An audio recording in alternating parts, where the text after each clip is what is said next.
Okay, I'm doing a drain fill on the coolant in my Toyota Sienna. I just drained it and filled it. I just started the vehicle up. The engine's cold. I got the heat on. You can see it's on warm here, so I'm going to turn the fan on. Now this is bleeding the system here, so I got this funnel set up on here, and the bleed valve's back here. There's actually two sets of threads. So it's 10 millimeters. So you got this bleed, and then bleed screws into this other thing down here that also has threads. So make sure you use the right size. So I already have it loose. I'm going to loosen the valve up here. We should get liquid coming out eventually.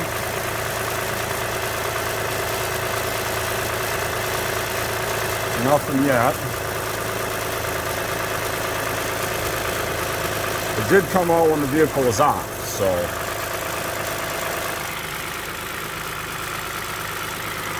I did open it up before I started it. When I was squeezing the hose, you saw it squirting out there. When I bleed it, when I fill the radiator back up, I squeeze those hoses to get some of the air out of the system after I refilled it. With that reservoir there, this funnel here, it greatly simplifies the process.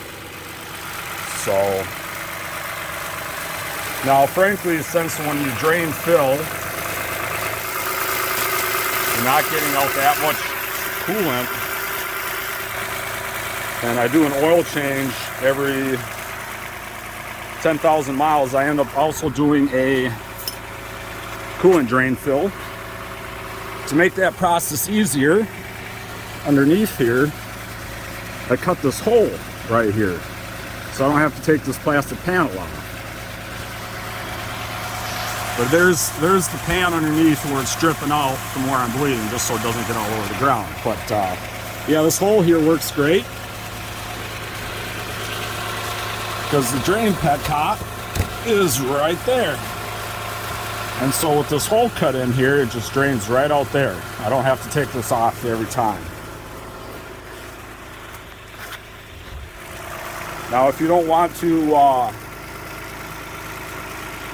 if you want to drain your coolant out of the reservoir, when you open the drain petcock, you leave this cap on. If you have that cap on, when you drain the coolant, it'll suck the coolant out of the reservoir. So just a little tip there. I didn't do that this time. I took this off, just draining the radiator and that, and now I'm just working on bleeding the air out. If you try to do this when the engine's warm, it won't bleed it, so you got to start it up when the engine's cold and bleed it out.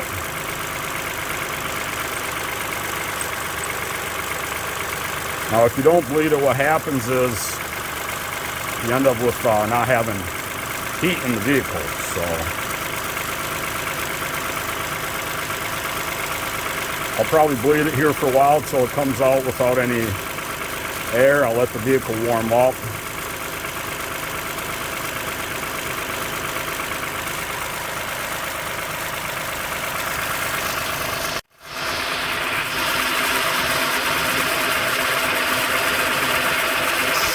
I do intermittently open and close it while I'm doing this, so just if there's no bubbles of that coming out, I just close it for a little bit.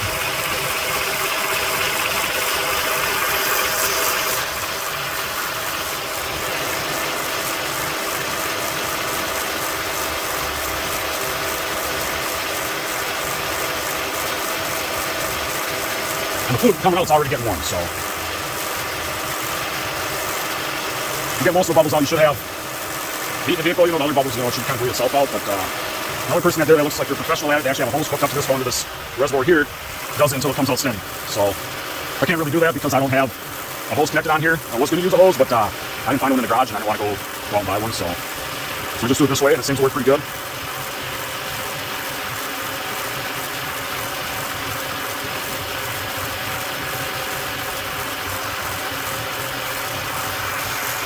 So I'm still bleeding it. I closed it most of the way, just enough to let air out, so I'm not letting out a big stream of fluid. So you can see it's still bubbling there. So that's what it open more. And then just when you do tighten that back, be careful you don't break it, because there's not a lot of threads there, and with it being hollow, I'm sure it's not very strong. So I just lightly snug it. I don't remember what the torque pounds were, but hope that helps. I mean, it's probably 10 minutes to bleed it or so. And I'll call it good when I do have heat in the back of the vehicle, or in the vehicle in general. Then I'll consider the bleeding operation a success.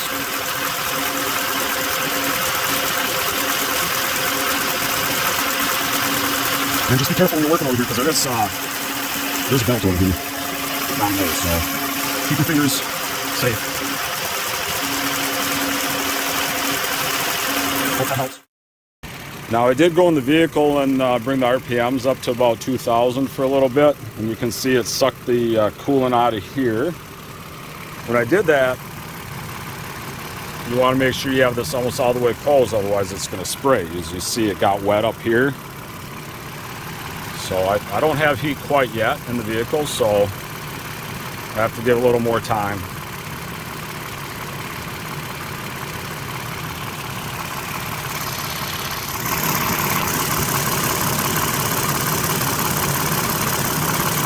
And that's starting to get really hot. And that's open pretty far, and there's not much coming out. So time to add some more to my funnel here.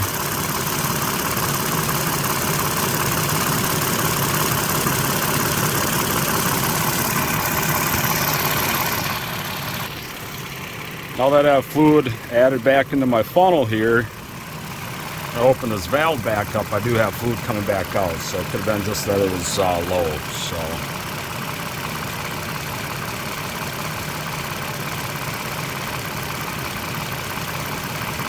make sure you don't unscrew that too far that it comes out, because that'd be kind of hard to put back in.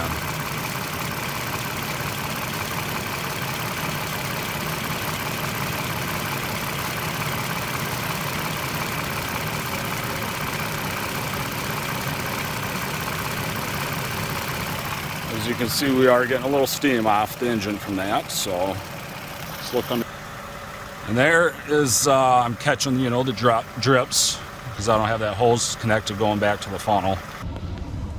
And you can see that the coolant is in operating range here.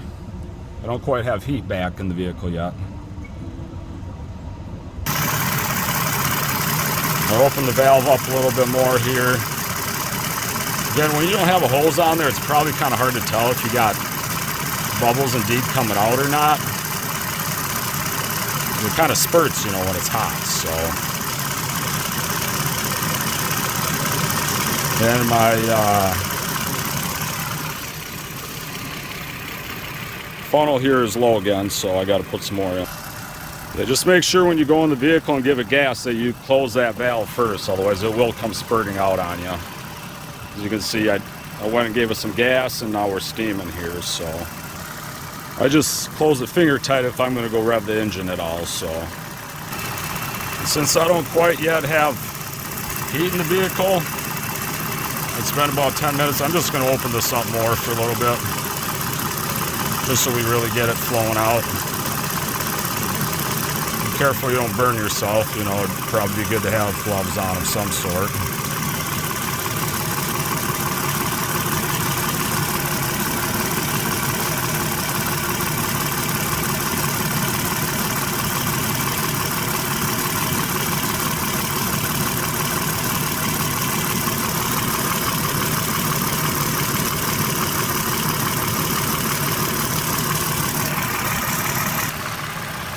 Okay, I did have heat for a minute there in the vehicle, and then it went away. You can also use this to open and close it. That way your fingers aren't down in there.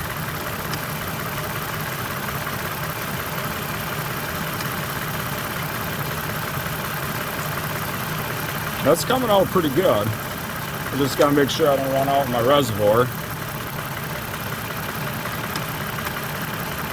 And I mean, that's coming out pretty steady, so I'm going to put the radiator cap back on and see if the heat stays consistent now. But I had it about 3,000 RPMs and the heat got warm there, so there's the reservoir. And one thing I do when I take this funnel off is I squeeze the hose. Because otherwise you get fluid coming out when you disconnect this just because it's full. So I'll squeeze this hose down there and then I'll put this, I'll push that down in. And I'll loosen it up. And off it comes.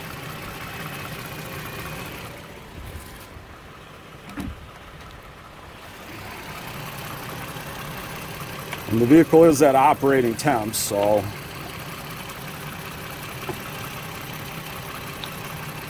I mean, make sure your cap's obviously clean in case it got dirty on you. I mean, that's just finger tight. Make sure you snug it when you're done. I think it might only be like, I don't know, it's only a few foot-pounds if anything, so be careful. Now I'm in the vehicle and I brought the RPMs up to about 3,000 or so, and I do got heat coming out now, so I guess in reality maybe it did take me like 15 minutes to bleed it out there, but it could have been that not having the radiator cap on, the system didn't have enough pressure to give me steady heat, so I may have bled it longer than I needed to. So we should be good to go here. So make sure that your reservoir has enough fluid in it, and then you snug the bleeder valve back down. It's a 10mm socket.